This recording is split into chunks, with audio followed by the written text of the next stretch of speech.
Deirdre, U.S. courts are already clogged with a record number of foreclosures, but before long they may get even more jammed up with lawsuits over property rights because of some disgraceful violations in foreclosure proceedings. The banks that have suspended foreclosures as a result include J.P. Morgan, Bank of America, and GMAC. Moody's Analytics chief economist Mark Zandi is with us now to discuss how significant an impact this is going to have on housing. Mark was an unpaid advisor to John McCain's presidential campaign and now advises the Obama administration in a very unofficial capacity, shall we say. Mark, it is always a delight to have you here on the Inside Track. We welcome you back to talk about this crazy situation in the foreclosure market. 3 banks, I named them. There are some concerns about a 4th, Wells Fargo, even though Wells Fargo says all of its stuff is going to prove to be okay. What ultimately is this going to do to the housing recovery? Just delay it further? Yeah, I think it just delays the whole process. As you know, Eric, the foreclosure crisis is 5 years in running.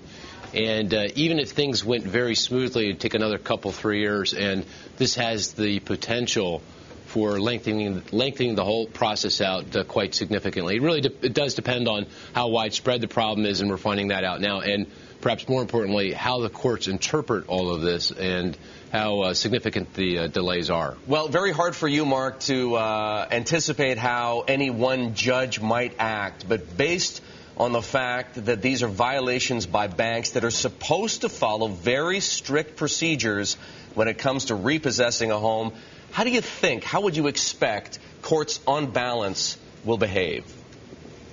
Well, my sense is, and that's all this is that this is going to delay things by weeks, maybe 3 months.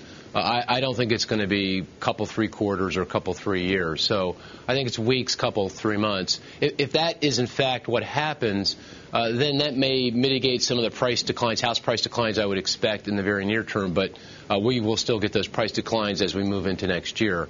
If it's any longer than that, though, then the price declines that I had anticipated late this year, early next, won't be as significant. But the price weakness, the house price weakness, will extend further out into the future. The housing market won't get going here for longer. Mark, for those of us following this story, how should we feel? Outrage? These are some of these banks were the very same ones that were all too eager to lend to people, teaser loans, for example, subprime loans. Now, for some of those very same customers, the banks appear to be far too eager to repossess the home, cutting corners in all kinds of ways, signing affidavits without having even read the documentation.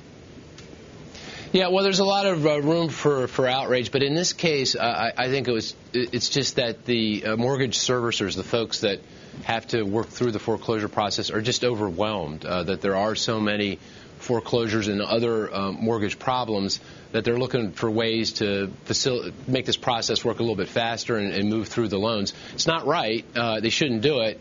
And hopefully it's not symptomatic of broader problems. But in this case, I think it's more a paperwork issue than it is something more fundamental. But I guess we're going to have to find that out. Mark, we're going to come back with you in just a couple of minutes. But right now, your best guess, is it symptomatic of bigger problems or not? And then we're going to continue our conversation on the other side of the break.